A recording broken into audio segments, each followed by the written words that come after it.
At some level, growth is pretty simple. It's one of three levers you have to pull, if not multiple levers.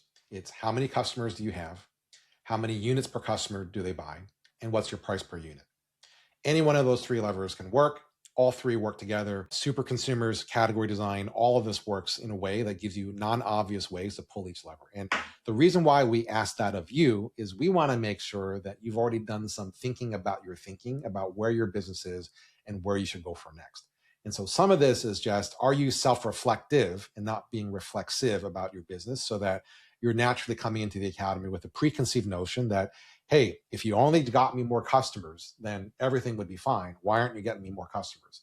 Because oftentimes, I think what people are surprised by, and Christopher and Bree can back me up on this, is that my observation is that of the three levers, the last one is probably the most prevalent and not easy, but the quickest one for people to pull, which is price per unit.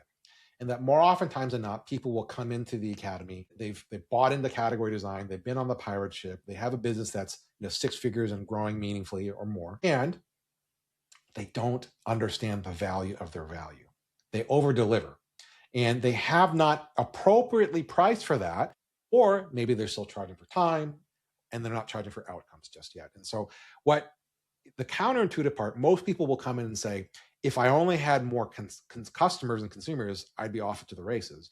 And we would often tell you, sometimes raising your price is the first step in order to get the other steps that are out there. Because what raising your price does is that it forces you to confront and count what is your actual value? What are the outcomes you deliver for your customers? Do you transform their lives, or are you just providing an experience, a service, or a good, or worse, even a commodity? And so when you have done that counting and you've taken a fair share on your pricing, what it means is that not only have you priced appropriately, it also means your supers will say, okay, good. I'm glad that you're pricing for what you're pricing for your value. And I think I'm going to get more out of it as a result. And it will force you to language how you talk about what you do, because there's nothing more confronting than I'm raising my price. I better know what I'm talking about, and I better not stumble over my words, and I better be able to say it quickly and powerfully as a result of that. So that's why that lever seems to be the first one. But we will oftentimes say the second one is the next one, which is, why don't you sell your supers more stuff? Maybe you need to sell them more things. Maybe you need a good, better, best. Maybe you need a bot that is you at 24/7 so that you can make money while you sleep, and they can have access to your intellectual capital while you're not awake.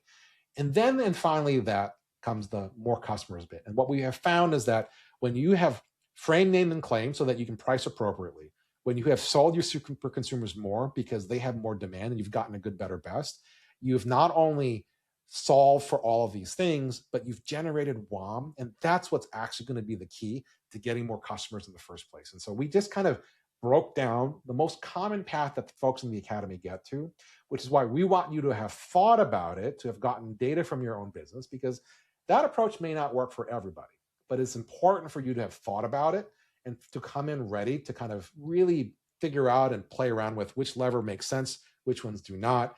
And that once you have that, then we will have a clear and tangible opportunity to really make a massive difference so that you get a 10x outcome based on what you pay. The first thing you really need to decide in all of this is, are you a lover or a leaver?